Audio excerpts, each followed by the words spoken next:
अस्सलामुअलैकुम। उम्मीद है कि आप सब ठीक होंगे। अल्लाह पाक आपको खुश रखे, आबाद रखे। ईद ख़त्म हो गई तो ईद के बाद सोचा कि आलू और कोफ्ते होने चाहिए, तो आज बनाए हैं मैंने आलू कोफ्ते। बहुत मज़े के हैं, बिल्कुल नहीं टूटेंगे।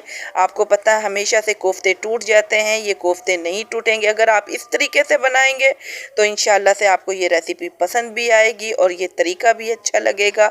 इसमें बहुत सी हमने ऐसी चीज़ें हैं जो बाज़ार से ला के लोग डालते हैं, बिल्कुल भी ये हमने बाज़ार से ला के चीज़ें नहीं डाली हैं। हमारे घर में जो चीज़ें होती हैं हमने उसी तरीके से ये रेसिपी बनाई है। ये किस तरह बनाई है तो आपको ये देखनी पड़ेगी और वीडियो को फुल देखें, इंशाल्लाह से आपको ये पसंद आएगी वीडियो। आधा किलो कीमा बग़ैर चर्बी के, माशाल्लाह से इतना मज़ेदार, इतना अच्छा आपको कीमा लग रहा है ना। ये इस तरह का कीमा लेंगे तो कोफ्ते भी मज़ेदार बनेंगे। तो इस कीमे के अंदर हमने क्या ऐड करना है तो ये देखें, ये हमारे पास है एक अंडा और हरी मिर्चें, और ये देखें लहसुन है और अदरक है। ये हमने अदरक, लहसुन और हरी मिर्चें ये हमने ऐड करनी है। ये कीमे के साथ हम डालेंगे, कीमे के अंदर हम ये चीज़ें डालेंगे और ये मसाले हम डालेंगे जिसमें है नमक, पिसा हुआ धनिया, और ये हमने ली है दलिया मिर्च ली है, और ये आप मसाले देख लें। और इसके साथ हमने ऐड किया है ये बेसन।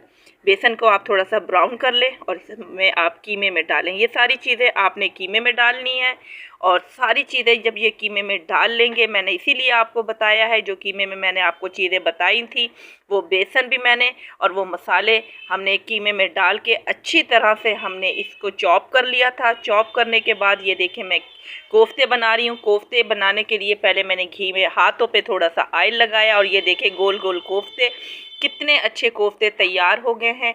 इसमें हमारे ये कोफ्ते टूटेंगे भी नहीं और ये देखें कोफ्ते बन भी गए। इनको आप इसी तरह अगर फ्रिज में रख दें थोड़ी देर के लिए, कोई 15 से 20 मिनट के लिए। मैंने दोनों साइज़ के कोफ्ते बनाए हैं, छोटे भी बनाए हैं, बड़े भी बनाए हैं। ये देखिए हमने कोफ्ते तैयार कर लिए हैं और हमारे ये कोफ्ते बन चुके हैं। हमने लिए है प्याज। प्याज को पहले ही मैंने घी में ब्राउन कर लिया है ताकि मुश्किल ना हो, क्योंकि हमने इसका मसाला बनाना है। जब हम पहले से प्याज को ब्राउन कर लेंगे तो हमारा मसाला बहुत अच्छी तरह से पहले ही हमारे जो है ना तैयार हो जाएगा। मैंने एक साइड पे घी लिया है और जो मेरे पास कोफ्ते बन चुके थे मैंने इस घी के अंदर कोफ्ते ऐड कर दिए हैं, ताकि थोड़े थोड़े से हमारे कोफ्ते जो हैं वो फ्राई भी होते जाएं और टूटेंगे भी नहीं। इंशाल्लाह से जो मसाले मैंने डाले हैं, मैंने इसमें जो अंडा डाला है, हरी मिर्चें डाली हैं, एक अंडा आपने ज़रूर डालना है। एक अंडा डाल दें। थोड़ा सा आप जो मैंने आपके सामने बेसन को ब्राउन करके डाला है बस वो चीज़ें डालें, और जो मसाले मैंने दिखाएं वो आपने मसाले डालने, तो आपके कोफ्ते बिल्कुल भी नहीं टूटेंगे।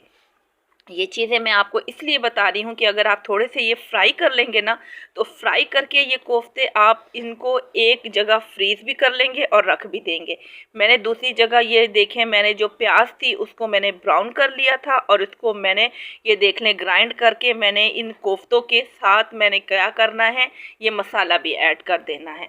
मैंने प्याज को ग्राइंड किया था और इन कोफ्तों के अंदर मैंने वो मसाले डाल दिए हैं। उसमें टमाटर भी मैंने पिसा हुआ डाला था, और मैंने इसके अंदर जो हरी मिर्च वो जो मैंने डाली थी प्याज, और सारी चीज़ें मैंने ऐड कर दी थी। जो मसाले मैंने आपको बताए थे वो मसाले भी मैंने इसके अंदर ऐड डाल कर दिए हैं, और ये हमारे कोफ्ते तैयार होना शुरू हो जाएंगे इंशाल्लाह से। अब ये जो मसाला मैंने आपके सामने डाला है, इसके अंदर मैंने आपके सामने जो कोफ्ते में मसाला डाला था वही चीज़ें, वही मसाले मैंने अब इसमें डालने हैं।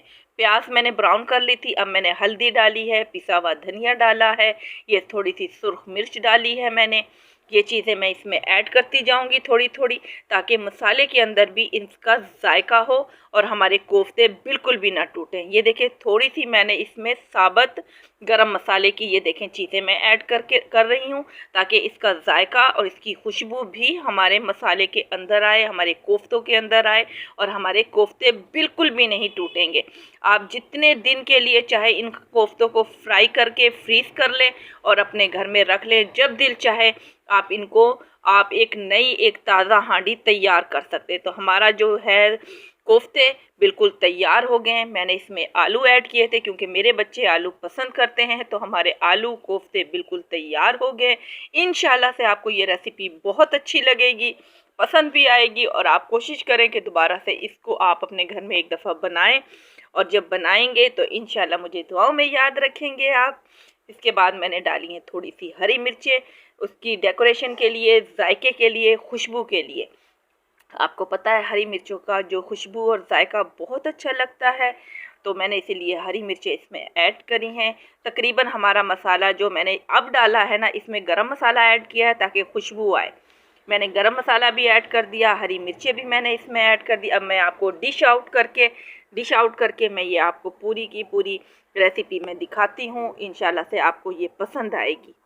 ये देखें, हमारे आलू और हमारे कोफ्ते बिल्कुल तैयार हो गए हैं। मैंने इसमें हरा धनिया डाला है और ये रेसिपी बिल्कुल तैयार होगी। इतने मज़े के ये आलू और कोफ्ते हमारे तैयार हो गए। अगर आप इस तरह के बनाएंगे, आपके कोफ्ते कभी ख़राब नहीं होंगे। इंशाल्लाह से फिर मिलूँगी। अल्लाह हाफिज़।